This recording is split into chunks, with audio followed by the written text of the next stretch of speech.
Ang ganda mo Dati. dito, Jessa. Parang hindi ikaw. Iba yung itsura mo dito sa mga photos mo ngayon.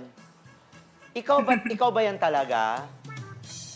Opo, nagpa-enhance po kasi ako ngayon na nose. Nagpa-enhance ka ng nose. Yes po. So yung nose mo ngayon at saka yung nose dito parehas na. Hindi po. Magkaiba. Hindi ko maintindihan. So So, ngayon is bago. bago yan. Teka Opo. muna, kasi parang medyo payat yung nose mo dito dun sa mga pictures mo dun sa ano. Tama ba ako? Patingin nga ulit. Hindi ko masyado napagmasdan. Hindi ko malalaman. Okay. So medyo mababa ng konti. Tapos tingnan natin yung ibang pictures niya. Ayan. Wala pa yan. Hindi pa po. Pero ang sexy mo dito, girl, ha?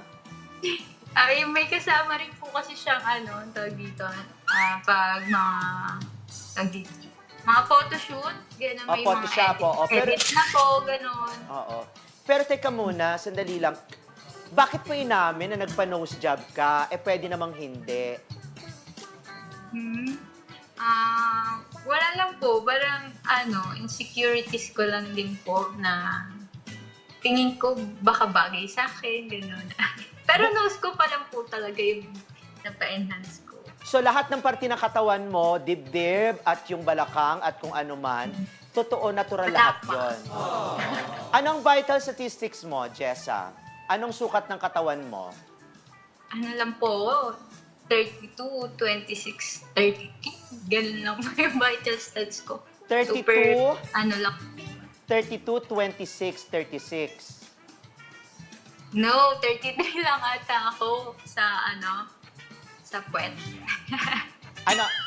Ulitin nga natin, hindi ko masyado naintindihan. Ano ulit ang vitals? Anong sukat ng katawan? 32? 26, 33, or 34, mga ganun po. 34? Aba, bongga na yung katawan mo, ha? Diba? Hindi, super sexy. Hindi mo, malaki yung puwet ko Hindi malaki.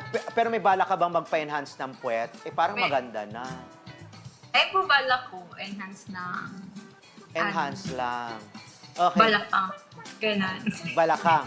Pero okay na yan. Okay na. Pero kung ano man makakapagpaligay at magbibigay sa ng konfiyansa, gawin mo dahil makakatulong to sa career mo. At hindi, alam mo na, Yes po. hindi mo tinatago na nagpa-enhance ka ng ilong, nagpa-nose job ka, and Hindi all. po.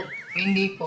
So, ibig sabihin, pagdating sa pagpapasexy, sa Viva Max, sa Viva, ay wala ka ring keme. Wala rin po. Okay lang po sa akin. So,